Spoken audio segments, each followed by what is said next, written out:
네, 안녕하세요. 반갑습니다. 코로나가 여전히 기승을 부리고 있는데요. 우리 고양시가 이 코로나 방역에 굉장히 드라이브 방역이라든가 선제적 방역 이런 데 굉장히 우수 사례로 많이 나오고 있는데 고양시가 이런 코로나 방역에 굉장히 선두적인 역할을 하고 있는 그러니까 원인 중에 하나를 좀 꼽는다면 어떤 것이 있을까요? 예, 여러 분들이 이제 고생도 하시고 그 의료진들이나 그 공무원들의 역할도 있겠지만 그 보이지 않는 곳에서 모든 일들을 뒤맡아 주셨던 자원봉사자들의 역할을 잊을 수가 없을 것 같습니다. 드라이브 스루가 이제 그 전 세계로 알려지게 되면서 방역하는데 가장 필요한 간호사와 의사가 부족했어요. 그래서 고양시의 의사협회에서 이제 그 병원 문을 닫고 실제 이 진료 현장에 와서 진료를 해주셨고 지금도 접종 현장에 의사분들께서 도와주고 계십니다. 줄을 세운다든지 마스크를 나눠준다든지 할 때 모든 부분에서 인력이 부족하기 때문에 그 장면, 그 자리자리에도 결국 이 지역에 있는 자원봉사센터, 뭐 안전지킴이 여러 이제 시민단체들이 함께 해주셨던 이것이 이제 K방역 내지는 고양시의 방역에 그 보이지 않는 힘이 되지 않았는가 이런 생각을 해봅니다. 네, 가보니까 굉장히 많은 분들이 자원봉사 활동을 하고 계시더라고요. 근데 자원봉사가 뭘까요? 본인들이 사회로부터 받은 것을 본인이 나눠줄 수 있는 역량의 범위 속에 서로 나눠주는 거, 이게 자원봉사 아닐까. 어떻게 보면 이 자원봉사라는 것을 말로 이렇게 하는 것보다는 행위를 함으로 해서 느끼는 만족감, 이것이 결국 자원봉사를 하게 만드는 힘 아닐까 이렇게 봅니다. 그래서 오늘 그 자원봉사 현장에서 열심히 활동하고 계시는 분을 제가 초대했습니다, 시장님. 아이고, 그래요. 고맙습니다. 만나볼까요? 예. 네, 모셔보겠습니다. 김완기 선생님 모시겠습니다. 안녕하세요. 네, 안녕하세요. 반갑습니다. 소개 좀 부탁드리겠습니다. 저는 세비단과병원에서 사회복지실장 겸 이사를 맡고 있는 김한기라고 합니다. 인상이 굉장히 좋으세요. 아유, 감사합니다. 네, 자원봉사를 많이 하면 이렇게 인상이 평온한가 싶을 만큼 인상이 굉장히 편안하시는데 그 자원봉사를 처음 시작하게 된 어떤 활동의 계기가 있었을까요? 제가 어릴 때부터 사실 이제 주변 사람들에 대한 관심이 있었고 어려운 사람들에 대한 관심이 있어서 주변 사람들과 함께 하고자 이런저런 기획도 했었고 그것을 실행으로 옮겼던 그런 것들이 자원봉사에 접하게 되었던 것 같습니다. 제가 장애인에 대해서 관심이 좀 많았었습니다.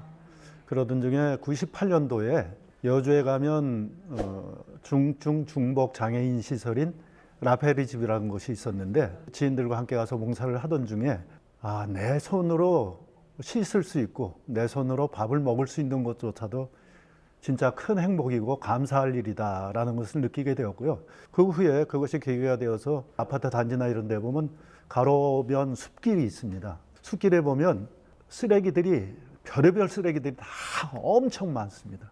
뭐 고양이 사체, 쥐 사체 등등이 있는데 그것을 청소하는 봉사를 해봤었고요. 98년이라고 말씀하셨잖아요. 굉장히 오랜 시간을 지금 자원봉사 활동을 하고 계시는 건데 최근에 하시는 이제 자원봉사는 어떤 활동들을 하시나요? 요즘에 제가 가장 관심을 갖고 했던 거는 미등록 이주 노동자들의 의료봉사 활동을 하게 되었습니다. 2007년도에 우연찮게 이주 노동자들을 접하게 되었는데 그들의 주거 환경이나 작업 환경이 너무나 열악하고 그로 인해서 의료사고가 빈번하고 근데 그들이 병원에 가고자 하더라도 여력이 안 되더라고요. 특히 미등록자들은 신분이 노출될 경우에 불이익을 당할까 해서 가지 못하는 그리고 언어 소통 문제, 건강보험에 가입하지 못한 것 때문에 경제적 문제 때문에 가지 못하게 되었어요. 그런 현실을 바라보다가 제가 고양시에 와서 일을 하면서 시장님들이 하시는 고양시 사회복지협의체의 건강문화분과에서 분과장을 하고 할 때 그 분과위원들한테 이들이 건강이 망가진다면 특히 이들은 요즘 코로나 시대 때 산밀이 금지어잖아요. 산밀에 가장 밀접한 사람들이다라는 생각이 들어서 이분들을 그 당시에 이제 건강이나 전염성을 좀 낮추자는 생각 때문에 분과위원들과 함께 이들을 도와줄 수 있는 의료 활동을 하자라고 얘기를 했더니 분과위원들이 같이 합류해서 이런저런 준비 작업을 했습니다. 무료 진료를 하고 있는 라파엘 클리닉이나 요셉위원이라는 곳 그런 곳에 벤치마킹도 하고 또 이주 관련 단체의 사람들하고 함께 간담회, 세미나 등등을 하면서 실태 파악을 했습니다. 그런 실태 파악을 한 후에 2017년 11월 달에 처음으로 파주 광탄에 난민촌이 있습니다. 그곳에 가서 2회에 걸쳐서 약 300명의 무료 진료를 했고요. 여기에 있는 커뮤니티 센터에서 장소를 제공해 주는 바람에 18년 5월부터 매주 셋째 주 주일 1시부터 5시까지 그곳에서 내과, 소아과, 정형외과, 피부과, 한방 의사들이 참여하는 가운데 의료봉사를 지속적으로 하게 되었습니다. 이주 노동자를 위해서. 예, 그렇습니다.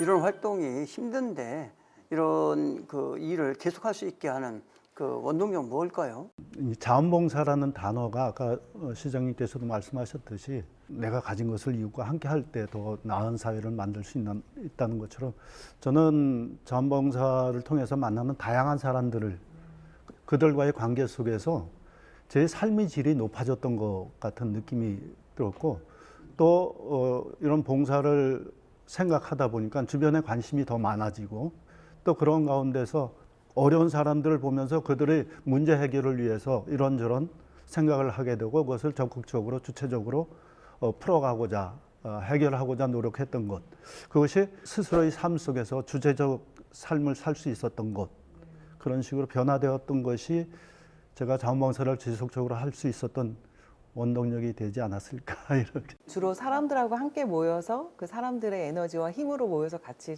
자원봉사 활동을 계속 해나가시는 거군요. 아, 네. 그런 것이 제 원동력이긴 했는데 사실 오늘 또 자원봉사에 대해서 얘기를 하자고 시장님이 초대해 주셨는데 그러면서 궁금했던 게 시장님은 어떤 자원봉사를 하셨는지 궁금합니다. 네.